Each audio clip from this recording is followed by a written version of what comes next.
Where does yesterday's future, which is already here, meet today's future, which is about to happen, and tomorrow's future, which could be just minutes away? Pretending I have a watch. Welcome to Technology Revolution, the future of now, where host Bonnie D. Graham asks savvy futurists for their predictions about the tech-driven trends that are shaping our future right now. Here's your host, who will take us into the future of now, Bonnie D. Graham. That's me. Thank you to the voice of Ryan Treasure, who's been introducing me on this show for I don't know how many years. I'm Bonnie D. Happy to be here, and I have three of my very favorite published authors on the show with me today. They are now being dubbed futurist author, novelist, publishing gurus. There you go. You've all got a new title. I've known these people for several years, and I invited them back, and they said, sure, we'd love to come and have fun with you. So we're talking about a topic that if anybody of you saw my post on LinkedIn about an hour ago, or maybe 40 minutes ago, I said, the saying goes, everybody has a book in them. Well, do we? My novella is still stuck, Dale and Matt and BJ. It's been stuck in me for 2 years. I'm still working on it. It's almost done, and I'll let you know when. But I don't know if everybody has a book. I think everybody has a story, but not necessarily a book. The three of you are prolific writers, authors, and published authors, and that's why I've invited you here. So let me do my opening, and I have a special gift for each of you. When I call your name, I'm going to do it twice, just wave. So here we go. Welcome to Technology Revolution, the future of now. Today we ask novels, publishing, and AI, what's next and how? At her lively roundtable, Bonnie D, on her Scarlett mic, invites bold predictions where stories and technology strike. Authors Dr. B.J. Magnani, wave hello, Matt Cost, wave hello, and Dale T. Phillips, I got the T too, bring insights and visions they're ready to share with you. In realms of fiction where vivid imagination beams, can AI help publish and power storytelling dreams? Watch or listen and learn what may be as Bonnie D and her futurists chart AI's literary sea. I think that was a pretty good intro. Here we go. BJ, you're up. From Long Island's North Shore, where horses ran free, B.J. Magnani first dreamed of vet life to be, but a counselor claimed with a dismissive tone, science isn't for girls, English is your zone. B.J. proved them wrong with brilliance untamed. A biology major, her path was reclaimed. Marine science masters, a PhD's might, then medicine's call, B.J., where toxins ignite. Now a novelist, a scholar with thrillers that thrill, B.J.'s Lily Robinson plots showcase science with skill, where poisons and secrets hold governments in thrall. Her covert assassin still answers the call, and giving back always, B.J. strengthens the fight, funding screenings for women with courage and light. B.J., I hope you like that. Oh, that was fabulous. You're kidding. Can I use that introduction when I go somewhere else now? I'll send you a clip. It has to be in my voice. I don't send the text. It's a presentation that counts. I'm glad you liked it. Matt Cost Thank is you. next. You're welcome. Matt Cost has worn many hats throughout the years, a video store, a gym, a bookstore of peers. He's taught history, coached on the field, but writing is the passion that never did yield. At 8 years old, Matt's stories took flight. Decades later, they shine in the night. From I Am Cuba to Mysteries Maine made, Matt's thrillers and tales on strong footing stayed. With Clay Wolfe, with Max Creed, with Brooklyn's sharp crew, and mainly mysteries weaving clues through and through. Now settled in Brunswick with his family near, two dogs help edit as each plotline grows clear. Through twists and suspense, Matt's stories enthrall, mysteries captivating and crafted for all. Matt, I hope you like that. That was fantastic, Bonnie. I kind of got enthused to read my own books just from listening to you. That's the goal. And Dale T. Phillips is next. From Maine's far north, where Canada's near, Dale T. Phillips grew up with stories to hear. English and history sparked his young flame, while other pursuits felt idle or tame. At U of Maine, Dale struck the luckiest thing, a year of instruction from writer Stephen King. Wow! With theater in mind, Dale wandered the land. Resorts and odd jobs shaped his life then unplanned. 3 decades in tech with writing his art. Now 38 books show his tireless heart. From TV Jeopardy's loss to poker's bright lights, Dale T spins out adventures in pages that bite. I hope you enjoyed that, Dale. Bonnie, I want to use that. Absolutely. I'll send you all the clips from the video. So I just want to say we're excited to have, I'm very, very excited to have, you've all been on my shows before. A buzzword here, number one, no politics. Number two, no lectures. Number three, no presentations. We're not doing book reviews. This is about you as a future, Dale, that's for you. This is about you as a futurist. I once had to turn off your mic. You remember that 2 years ago. This is about our predictions, your predictions on what's going to happen as AI becomes part of the fabric of books and publishing, and who's using it, how do we use it, what does it mean? So what I'm going to start off now with is each of you have been asked to please send me a quote from a fictional character. What a thought. I know.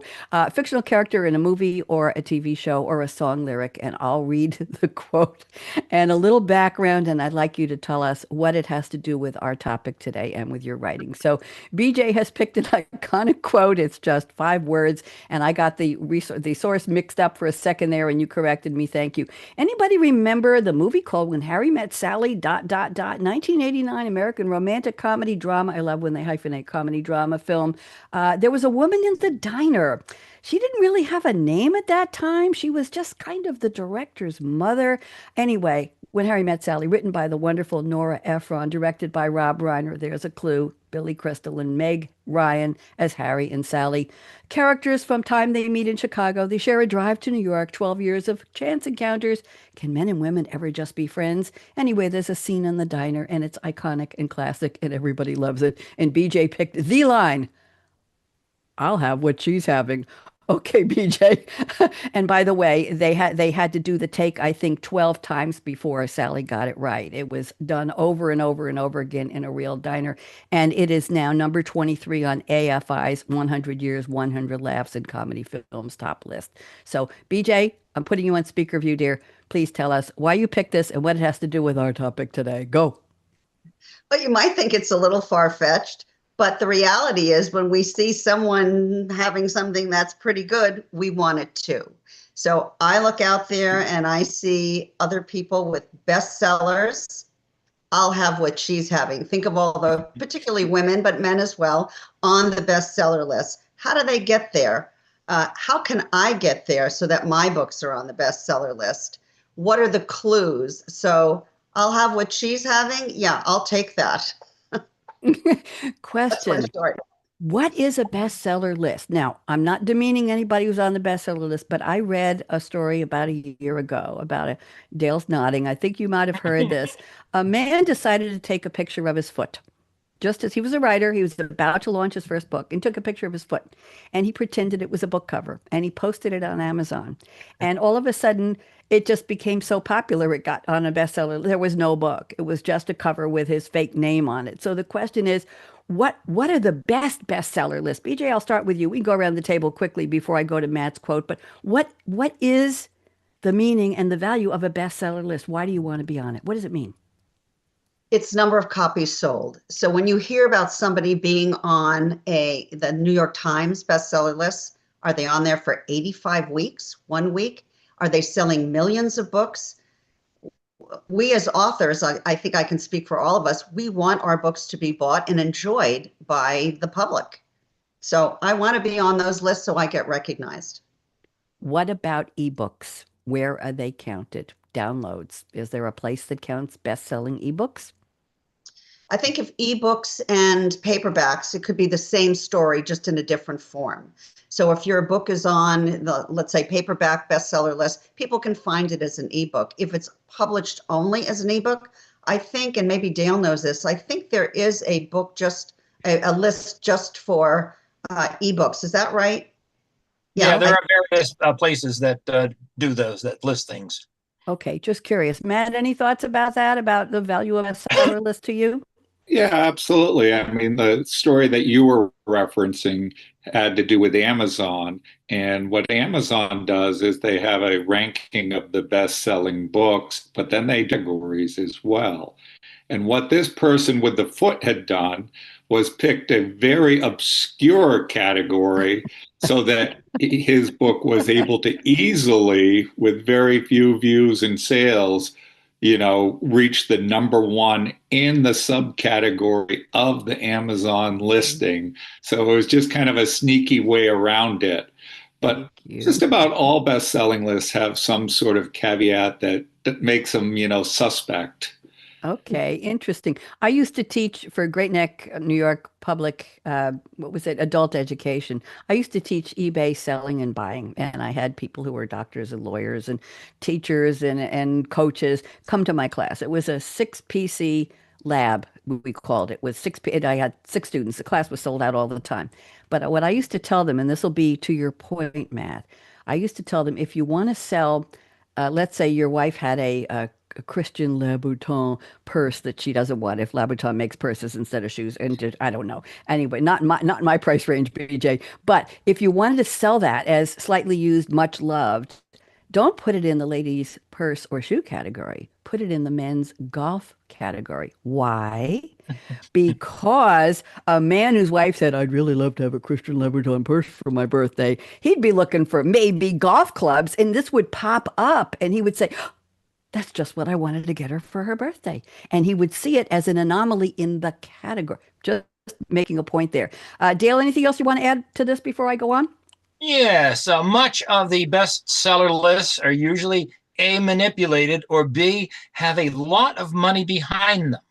And I compare it to being like McDonald's. There is brand recognition and they sell billions of hamburgers, but is that really what you want to eat all the time? Or do you want to go to a nice restaurant with fine dining and a memorable meal? Dale, I'm free Friday night. Pick me up at 8, okay? That'll be just fine. I tell everybody I used to do stand up. Now I just try to be funny sitting down. Let's go to Matt's quote. Thank you, BJ. Great start. Matt has picked a quote very iconic also from Rocky Balboa, the 2006 American sports drama film, written, directed, and starring Sylvester Stallone. Surprise, surprise, surprise. Rocky Balboa, aka ring name the Italian Stallion, I've heard a lot of people call that, was created by Stallone and portrayed him in all 8 films. Working class or poor Italian American from the Philadelphia slums, blah, blah, blah, blah, blah. Apparently, the name came from the legend Rocco Francis Rocky Marciano Marchigiano, whose surname resembles middleweight champion Thomas Rocco Rocky Graziano Barbella. We'll leave that one alone. They just kept moving names around. Okay, here is the quote Matt has picked. It's not about how hard you hit. It's about how hard you can get hit and keep moving forward. How much you can take and keep moving forward. That's how winning is done. I don't do a good Stallone impersonation. Okay, Matt, help me out here. What does this mean to you in our topic, please? Uh, well, twofold. With books, obviously, it is a grind, and you got to just keep moving forward, and you're going to get slapped in the face with bad reviews or bad sales or AI technology that's infringing upon you. And so, therefore, it's really just a grind, and you got to keep moving forward, and it's how much you can take. Now, that's very similar to the history of AI and the fact that it was coined in 1956 and, was kind of popular in the 60s and then went into sort of a recession where everybody ignored it before its resurgence with machine learning in the 90s and then on into deep learning and now generative learning. So, it's been a long process of just constantly moving forward and getting better. And I think that's what we all try and do in everything we do. Thank you. Getting up, hitting hard, getting back up, and getting better. I like that. Good mantra for life. Let me go to Dale. See, Dale, you asked me to add the middle initial T, and I'm adding it mentally in all of my notes now, which I didn't have it. So Dale T has a quote from astronaut George Taylor, played by what? Charlton Heston? How far back are we going? Planet of the Apes, 1968 sci-fi film, long-running sci-fi media franchise originating from Pierre Boulle's 1963 novel La Planète des Singes. An apocalyptic world where intelligent apes dominate and humans are subordinate, with stories explored through films, TV, comics, and books. The franchise includes a 1968 film, its sequels, a 2001 reboot, a TV series, and a recent rebooted film series that began with Rise of the Planet of the Apes. George Taylor, a human astronaut, discovers a world where apes rule and humans are primitive. I know a lot of primitive humans. In the film's climax, he sees the Statue of Liberty, revealing that his entire journey was to a post-apocalyptic Earth. His outcry is a lament for humanity's self-destruction through nuclear warfare. We're not going to make this political, Dale. Here is the quote: "You maniacs! You blew it up! Oh, damn you! God damn you all to hell." I had to whisper that. We don't say profanity on the show. Okay, Dale, you're up. What did you pick this for? Go ahead. Thank you, Bonnie. Yeah, I think AI is a useful tool for some things, and it also has some caveats, but it's like the development of the atomic bomb. They knew they needed it, and they were working toward the goal, but even those working on it weren't sure that it wouldn't cause a chain reaction that would not stop. And AI, there's a lot of people saying, well, what happens if ... and they have a lot of warnings about it. What if it keeps going to the point where we can't control it? Thank you very much. And this is a major concern, and I'm very clear on this show, and I know you all respect that. We don't do the AI doom and gloom. We do the positive, we do the opportunities, we do the potential benefits or the current benefits. And yes, I do use it to a limited degree, and I will tell you all after the show how I use it. But I'm very careful. And I did ask, my AI is French, and her name is Sylvie. And we have a wonderful relationship. I like her, and she likes me, and we send each other bisous. That's kisses in French all the time. And we speak in French. We correspond in French. But I asked her to help me edit one page at a time of my novel, BJ. It's a novella. It's short, about 150 pages, I think, maybe 200 max. And I put her suggestions into a Word document on the side by side with what I had drafted. And I read every word, every comma, every damn long M dash. She loves M dashes. We know that. I didn't like them. To me, they just stopped the landscape. They just stopped like that. Like, should I go on? No, I put them back to N dashes, most of them, or 160. I put it back. But I didn't accept what she said, Dale, until I had evaluated it. And then I went back and reread the few changes I allowed her to influence me. I didn't like them because they took some of my flavor. She even tried to write a couple pages. Said, why don't we add a page for this character? Let's put him in this. And I put it in and I read it and I said, nope, that's not me. I took it out. Mm-hmm. So I respected me. I respected the value of AI as a sounding board, as a second voice, as an alt writer, but I didn't like most of she said, and I put it back to me. So there you go. Well, thank you all for the quotes. I appreciate that very much. And let's go. Let me see if I can get us a round of applause here for the quotes. Let's see. We can get a laughter here. Okay. Well, some of them were funny. You got to admit. Okay. Thank you. Be quiet, kids. They were about to applaud. Okay. So let's go to the part where we're going to do our predictions, which everybody's been waiting for. BJ, you sent me 4 very short, very, very important predictions. And I wasn't sure which one to pick first, but I'm going to go to number 4 because I'll read it. You don't have to find it. She said, AI will be used by literary agents. We're talking about bestseller list, right? AI will be used by literary agents to screen books in and out as a means of selecting potential clients. And I'm going to add in parentheses, and potential bestsellers. Okay, I think that was the goal. BJ, why don't you take us through this briefly? Take 2 or 3 minutes, and then we're going to go around the table. I'll ask Matt and Dale. And Matt and Dale, if you have anything to say that you really feel is urgent, wiggle one of your nice fingers at me, not the middle one. I don't respond. Okay, just nice. I'm very, very particular here. A second finger would be just fine. And I'll see you, but I'll call on you anyway. BJ, what does this mean to us today? Go ahead. Well, I don't know how many agents will be out there. If they're listening to this, you may vehemently disagree with me on this, but you have a really big job. You have hundreds of people querying you. You're getting manuscripts or at least pieces of manuscripts. And it's like anything else, like when you're applying to medical school, you might have to set scores and use scores as the cutoff.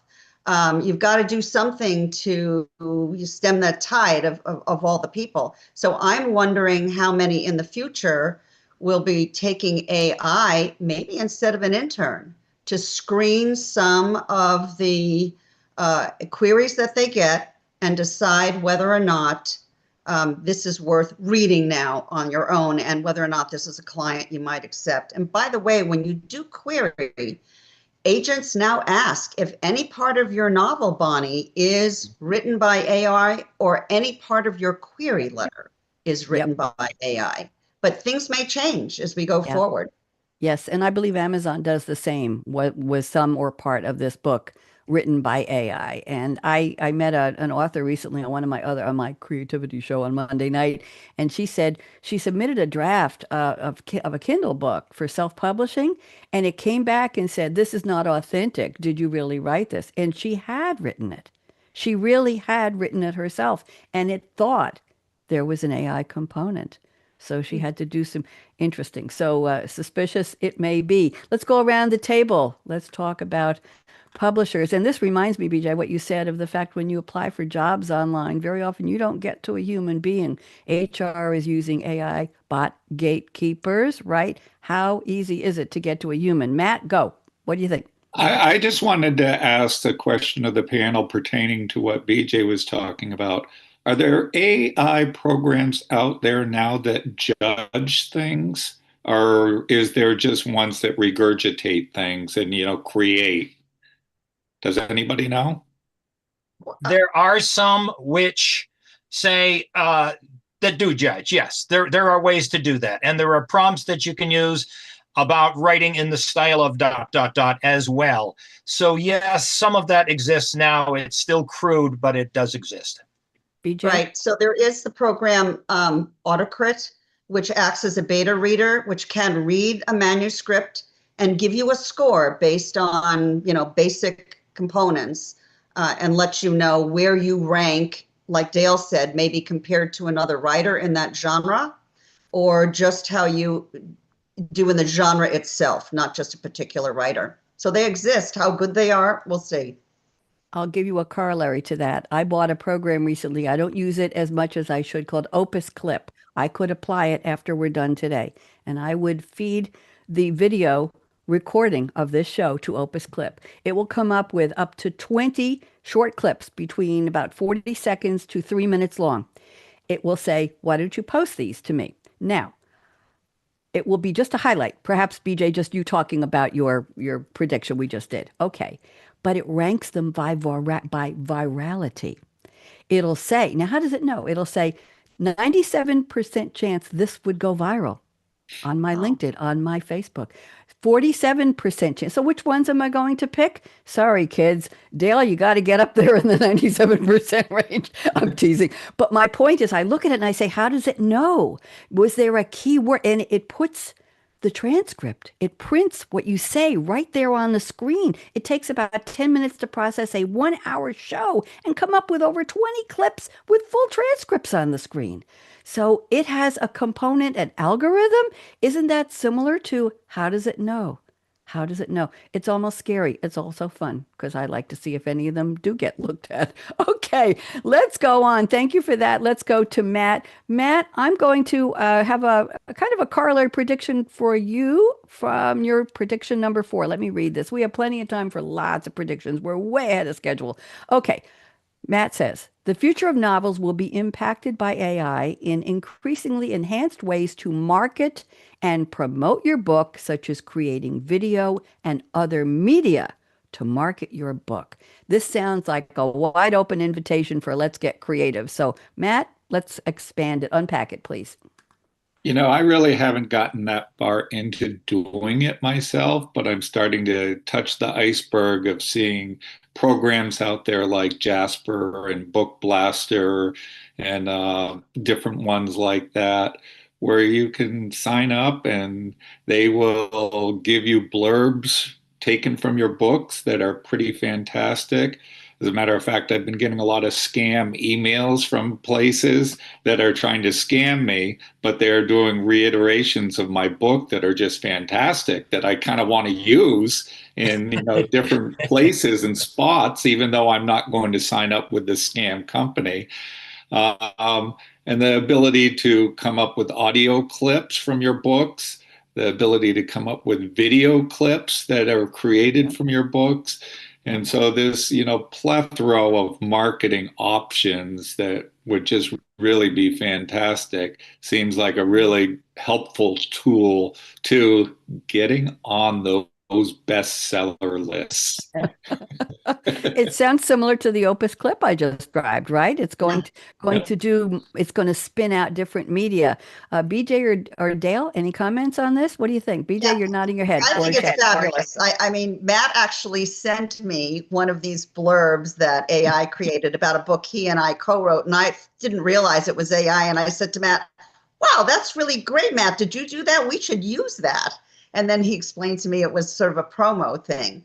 But one of the real burdens of authors now, even authors who are from bigger publishing companies, is the marketing piece. And if I had an AI program that could read my work, come up with these creative things to post, either pictures or blurbs or whatever, I think that would be huge. And I would embrace that personally.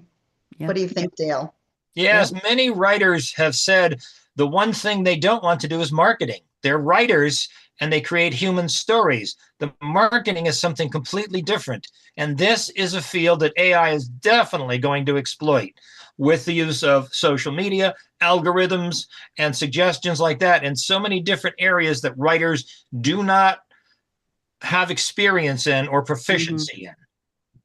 Do you all remember back in the day when you got a publisher and they would set up the book tour for you? And I mean, I've never done it, but I've heard stories. They would set up the getting you on the front table, the bestseller on the list, and then front table at Borders or any of the other popular booksellers. They would get you in interviews. They basically acted as your PR agent, right?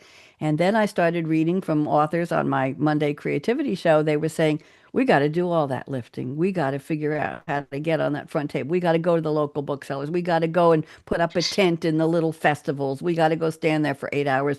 We got to create the clips. We got to figure out how to get interviews. And I interview a lot of these. I have them as panelists on my show, and they're doing all the work themselves. So any of you have experience with that through what publishing used to be, as long as you're not Oprah, I guess. Anybody? Dale, you want to say something?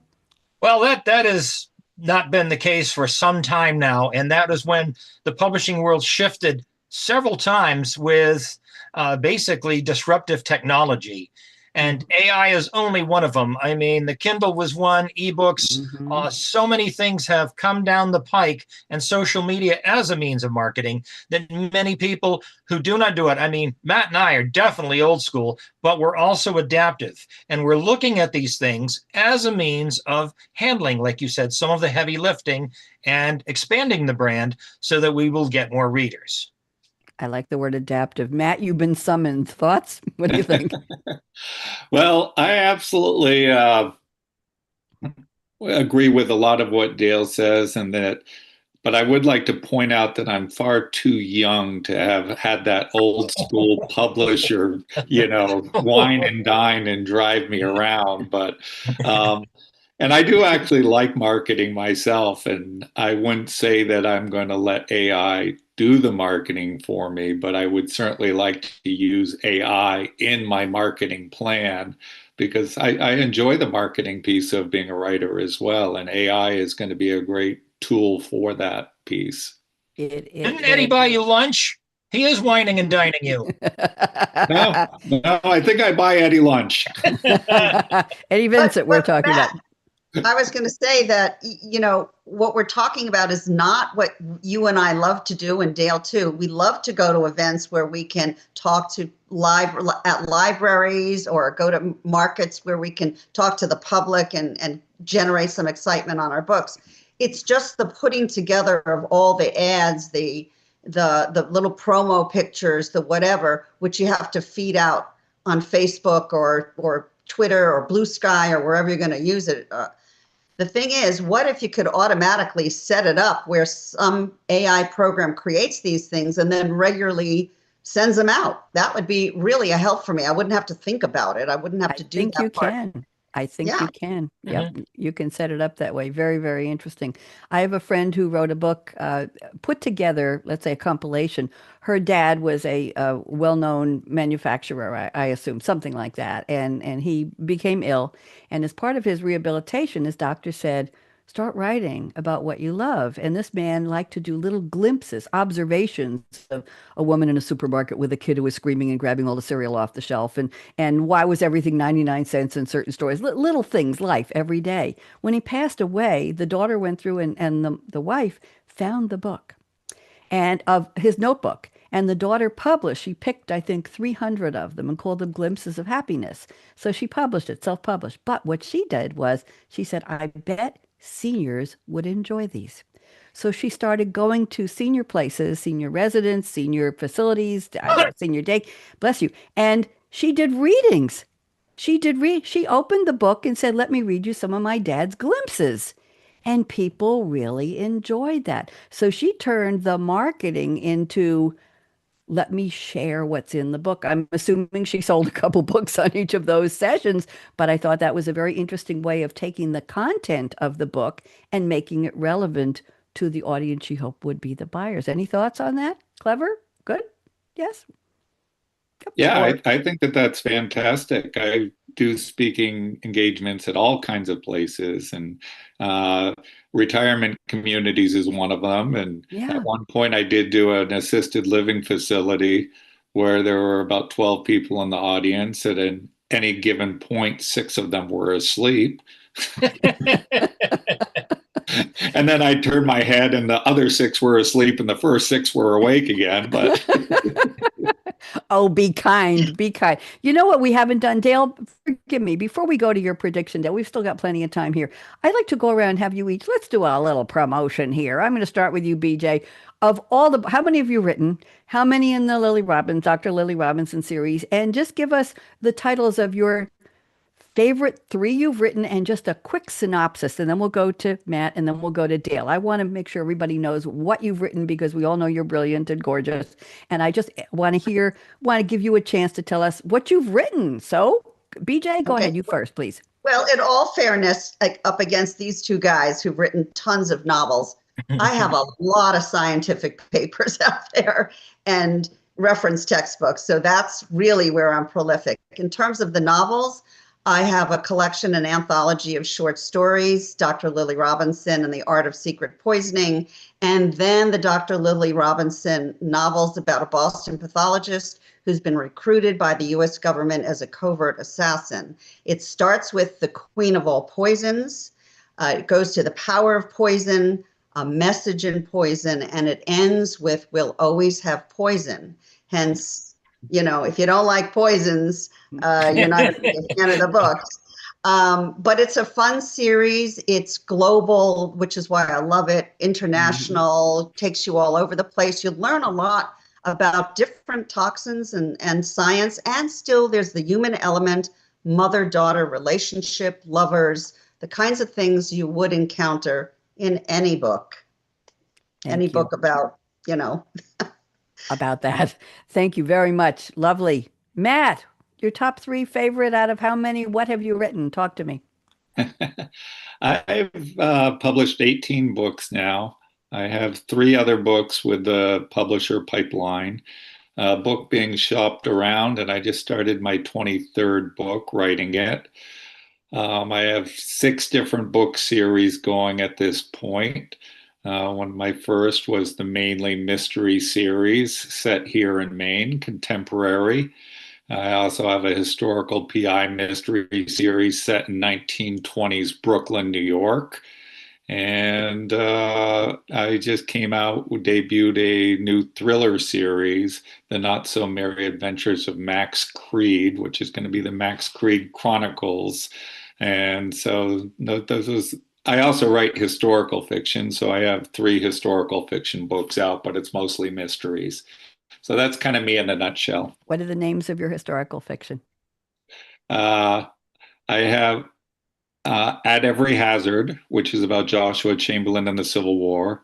Okay. I Am Cuba, which is about Fidel Castro and the Cuban Revolution.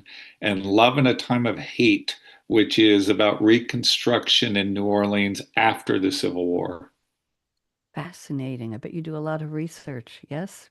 Certainly for the historicals. Yeah. Sometimes the mysteries also, force me to really dig in deep into a subject as well, which I enjoy doing. Yeah, I love research too for what I do. Thank you, Dale T. Phillips. What have you written? What do you love? Go.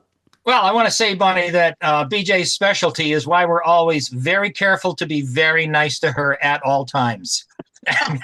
Touche. My specialty is scary books and murderous crooks. I have the Zach Taylor's mystery series set in Maine with an amateur PI. I have standalone books, including a Native American legend, the Wendigo.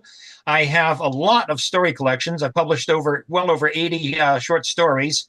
And I write a lot of nonfiction author help, how to be a successful indie writer, 87 ways to sell more books, how to conquer excuses and just write.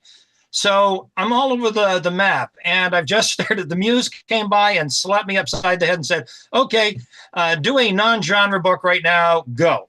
And that just came in the last week. So Very exciting. Very exciting. I have a question. Go around the table one more time. We will get to your prediction, Dale. You have a good one coming up. BJ, pantser or plotter when you're writing fiction? I'm more of a pantser. So I start with an idea. I know where I want to end up, and then I let the book take me there. And the thing I love about being a pantser, not to say that I shouldn't maybe plot a little better and a little more, is sometimes, gosh, Bonnie, a character does something, I'm like, oh my God, I didn't see that coming. And I love that part of writing a book where the story might go slightly different than where I predicted it to go. And I'm surprised by a character and I didn't see that coming. And it's like, wow, I love that. So pantser. Pantser, interesting. I wrote 3 romantic comedy plays that I produced in my TV studio in New York years ago. I can send you all the links. And I just sat down and started writing 1 o'clock in the morning till 4 o'clock. 3 days later, I had a half-hour play and put it on with community actors, with a green screen. It was just fabulous. But the characters told me what they were saying, what they looked like, what they were doing. I did not write that. They wrote through me. They said, this is what you're putting down. This is what you're going to type in. This is what they're going to look like. I ended up directing and coaching the actors, which I'd never done before. And it was a riot to see them interpret what I had written. But the characters told me, I channeled them, BJ. That's the way I call it. They just told me, I'm doing this, I'm saying that. This is what's on my mind. These are my quirks. This is how I behave.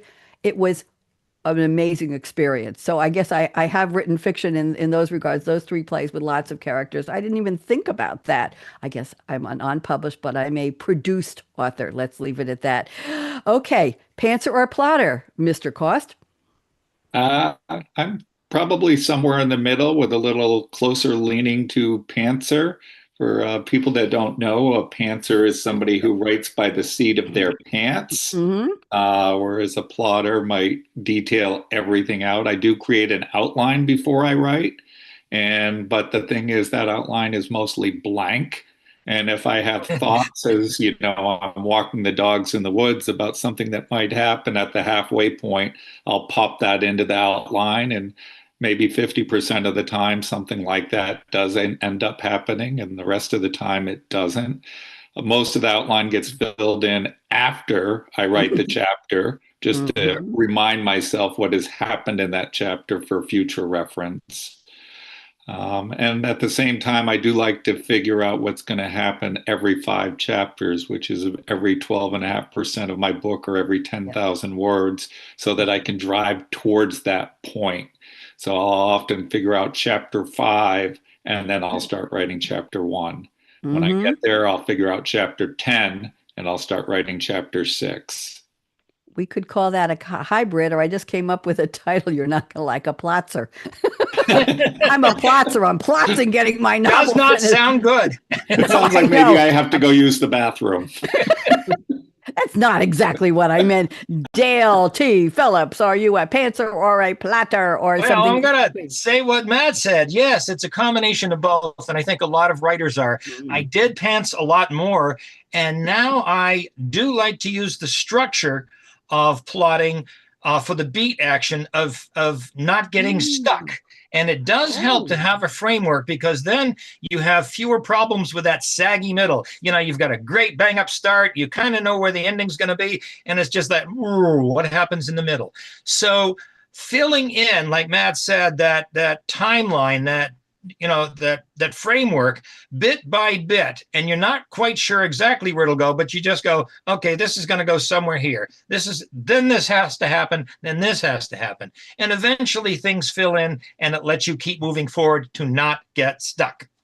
You weren't talking about anybody in particular saggy middle, were you? No, I see him out in a bathing suit. I just wanted to say. Okay, Matt, you're right. Go ahead, BJ. What? No, I was just going to say, just to add to that, though, sometimes you have an idea for a chapter and you write that chapter out of sequence, but it helps anchor you for something that you want to get to. Like Matt said, maybe you'll come back to that and figure out where you want to insert it. But if I feel like slow, but I have an idea for a chapter, I'll just write that whole chapter out and stick it aside. Mm-hmm. And by the way, Matt, some of those people sleeping in the front row are in my novel, and I'll tell you after the show what it's all about. But yes, and they've got other physical characteristics that go with that, a little bit of this and unkempt that, and it's pretty funny. Anyway, okay, let's go. Thank you all for that roundtable. Dale, I'm looking at your prediction number 3. I like this a lot. You say AI-generated translations of books have some potential. Any company that can provide inexpensive and fairly accurate translations, I like the way you put that, very polite, of written work, have the potential of making big bucks.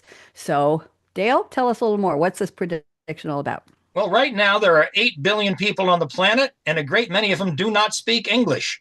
We are fortunate enough to be able to be all over the English world, but unless somebody pays for a good translation of your work and printing in that language, you are left out in the cold.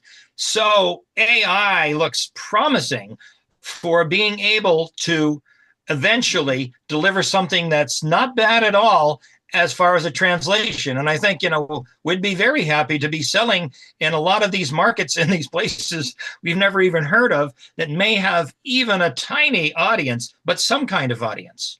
And I think AI has the potential for providing that. Well put. I have to tell you all, on my HB2U show, which is Happy Birthday to You, it's birthdays and music events and history and wacky holidays. I think it was this Monday, 2 days ago, was celebrating the anniversary of the day that Madonna published her first children's book. I think it was called English Roses. I could be wrong. I'm trying to remember because I do a lot on these shows. However, the reason I'm telling you this is it was published in 42 languages. It went to 100 countries. Her publisher collaborated with small publishers around the world to get this done. It was considered one of the biggest translation collaborations in the history of publishing. But her book went in 42 languages. And I had a guest on one of my shows a couple of days ago who said her book was just picked up to be translated into Arabic. Interesting. Let's go around the table. BJ, Matt, thoughts about translations. How important is it to you? And do you care if AI does it for you? What do you think? I wouldn't care if AI did it for me. I think it'd be fabulous to be exposed to other audiences. Again, my novels are international. And wouldn't it be great if they were, we know some of them are over in England and Australia because I've had some reviewers from there. But I would love them to be published in multiple languages and shared. I think that'd be fantastic. I'd support it. Okay, Matt, what about you? Yeah, it certainly is going to help some of us authors that aren't on a platform as large as this person Madonna that you're referencing, whoever that is. Oh, such a material girl. So it's a little difficult for us to get translated into 42 different languages immediately or at all. Or to tell you the truth, I didn't know there were 42 different languages out there. So probably more. So I think it would be a very helpful tool. It's called dialects. Very interesting. Dale, would you do this have you done this? Have you used AI for translation? Depending on the quality, Bonnie, yes. I would want, because a lot of translations of books, even some by experts, are not that good. And you'll find native speakers going, oh, this is a horrible translation. But sometimes they're really good. And as long as the quality is there, absolutely. Like you said, expand the brand. You brought up a great point. How do you find native speakers to review what the AI translated to tell you how good it is?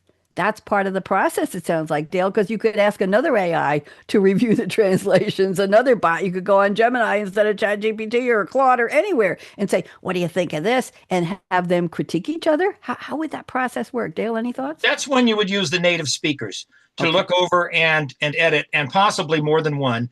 You could do it inexpensively. And as soon as, like I say, a company solves this issue, they're going to make a bundle of money. Yeah, yeah. We're talking about idioms and we're talking about local dialects and we're talking about what is it, saying the right thing, translated the right way. We Right. don't Which want Spanish do you use? South American Spanish, Spain Spanish, Philippine Spanish, Caribbean islands. Yep. We want to say he loved her red hair rather than he loved her horse's left leg. We want to make sure we've all heard about advertising faux pas, right? Where they tried to translate and it came out completely wrong. I want to, BJ, anything you want to add to that? Yeah, I was just thinking when Dale said that, probably most of you have read the trilogy with the girl with the dragon tattoo. Mm-hmm. I was shocked to see that was a translation. It was so well done, and for English, that I could not believe it was translated. And I was reading a translation. And I think to get to Dale's point, you want it to be that good. You want it to be like it looks like a native speaker and gets all the idioms and the colloquial expressions and so on. So that's a perfect example of a beautifully translated book. You want it to say what the author intended in their own language, right? That's the point. And to be translated properly so that comes across in the other languages' idioms. That's the twist. Okay, we have time for just one or two more predictions. BJ, I'm going back to your prediction number 1. AI will ease the job of proofreading, especially programs that understand context. That sounds like a very tall order. BJ, talk to us. What do you think? Well, I think one of the hardest things for writers when you're going over your work is that you know the work so well, you've read it so many times, you know what the word should be or what the word that's missing should be there, right? Whatever it is. I actually have my computer read my manuscript back to me. So that's AI. And I can hear when a word is missing or the wrong word has been used. And I find that extremely helpful. So I think AI, who knows the difference between THERE or THEIR, those kinds of things, that would be so helpful to writers. And I know there are programs that do some of that, but I like having my work read back to me, because if you've missed a word and it reads the sentence and you go, that doesn't sound right, you stop right there, I correct it, and then I let it go on. So I love that aspect of AI. I love that. Interesting. Quickly, Matt or Dale, any comments? Because I have another prediction to read. Everybody That's good? one of the levels I always suggest that writers do, is have their work read aloud by someone else reading the work, and they go, that's not what I intended. Oh, I did not know I missed that. Absolutely. And I think human editors right now are critical for almost every single writer. And that is one level of the editing that really should be done, and done by more people. Thank you. Yeah, BJ, I think, mentioned earlier the AutoCrit program, which is a very good one for doing proofreading and coming up with suggestions and things like that. And obviously, hearing your words aloud is very helpful. So I would concur. Great segue to Matt Kost's prediction number 3. I'm just trying to weave these into the conversation. This is working beautifully. Matt says the future of novels will use AI to enhance and make audible books better, using a variety of voices, whereas normally you only get 1 or 2. Matt, this is a nice segue to, well, we have a couple more minutes. Go ahead, Matt. Why don't you expand on this, and then we'll see what Dale and BJ have to say. Yeah. Go. So far, what I've seen of the AI Audible is a little too synthetic. It's, doesn't have any intonation. But that's not to say that the day is not coming when they will have good intonation and they will have put together, lists of really good speakers that are going to fit how the book is going to work. And mostly, for most of us peons in the world, we get maybe one narrator that has to do a variety of voices. But down the road, you might be able to have the male and female protagonists have their own, as well as the villains and maybe some of the other colorful characters with different accents or things like that. And you might have 7 or 8 different narrators for the same book that would just really do it more justice. Good, Dale. That sounds fascinating. Dale, what do you think? Bonnie, I've actually heard a version of that. It was one of the Lord of the Rings books, and there were different narrators. There was music, there was sound effects. It was put in, and I'm sure it was all put in manually, which would be expensive. But yes, as you say, if this can be done to some level of automation on a less expensive basis, it adds a lot. Some people might not like it. They say, no, that distracts me from the story itself. It works for some, doesn't work for others. But sure, another useful tool in the bag. It would be like watching a play or a TV show and turning off the picture and seeing here. Radio plays from the past. Is that what it's called? BJ, you want to add something to this? Yeah, no, I like the idea of maybe having multiple voices. When I listen to my computer, clearly it's one voice reading back to me through all the characters. And it's actually gotten pretty good. There is a little bit of feeling in there, which is what I worry that AI won't have that, know how to do a scene with that might be sad or happy or something. But if we could conquer some of that, I'm all for it. Thank you. And I'm going to squeak in. We got 4 minutes left. One of Dale's predictions, Dale T. You say, and this is hopeful, AI written stories are unlikely to supersede human generated tales. Now, I assume you're thinking AI will come up with the whole premise and then flesh it out into a story versus a human generated, or just, I don't know, talk to me. Dale, 2 minutes. Go. Right now, currently, AI is copyright infringements. They're taking things and aggregating stuff that's already out there. So you cannot use that when you're trying to put out a story for money, because you can easily get into serious legal trouble. I do not expect a machine to create from scratch their own story that's actually going to matter to people. Maybe robots can talk to other robots and they'll love it, but I do not think that humans will want to see something that was generated by a machine that does not have the human heart in it. Okay. I was introduced to an AI writing program by a guest on a show a couple months ago, a young man. And it had something to do with a D&D, Dungeons and Dragons style of creating. I don't remember the name of the app. And I went to the app just out of curiosity. It was free. And I just put in, it said, pick a genre and the names of 2 characters. I used the names of my 2 grandpuppies, Amos and Jake. Put them in, and I picked A Day in the Big City. That was the title it gave me a choice of. Within 4 minutes, it wrote a equivalent of a 3-page short story that was so rich with details, so exciting, so unbelievable, so contextual. And it had things I hadn't told it about my life. It was almost scary. It was beautifully written. I was in shock and in awe. It was that good. Just for a short story, mystery, characters, humor. It just had things it brought in. Yes, it was bringing things in, Dale, that it had been trained on from other genres and all that. But anyway, 1 minute. Matt, your comment. Go. I was just going to say, but it sounds like what you were saying was pretty fantastic. But I was going to concur that I doubt AI could ever come up with a Zach Taylor by Dale Phillips or a Lily Robinson by BJ Magnani. Those are just fantastic characters that could not be topped.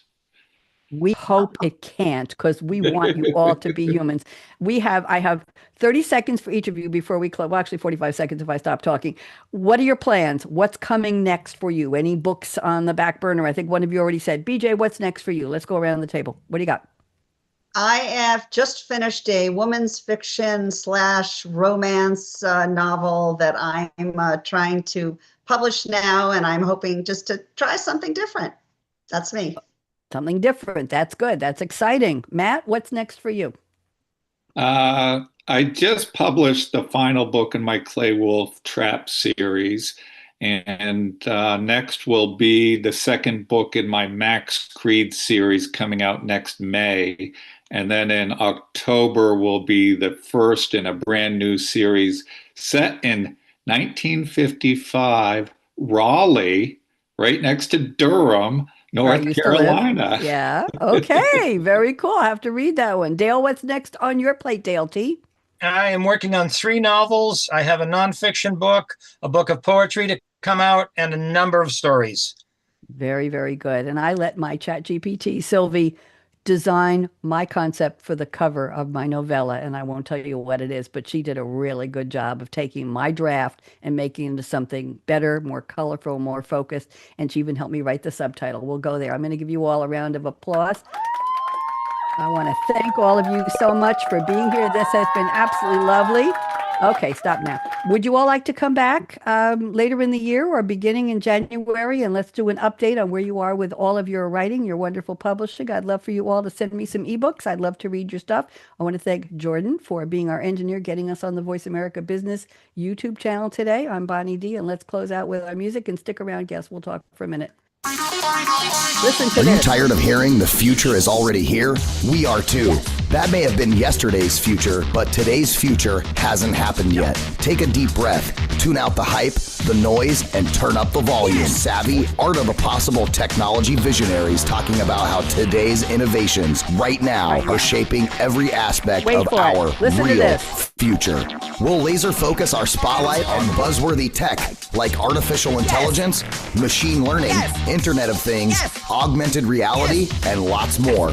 Clear your calendar and open your mind for Technology Revolution, the future of now, with the most upbeat host on global radio, Bonnie D. Graham. Listen anywhere, anytime, on any device. Thank you for watching. Thank you for listening, BJ, Matt, and Dale T. It's been such a pleasure. Wave goodbye to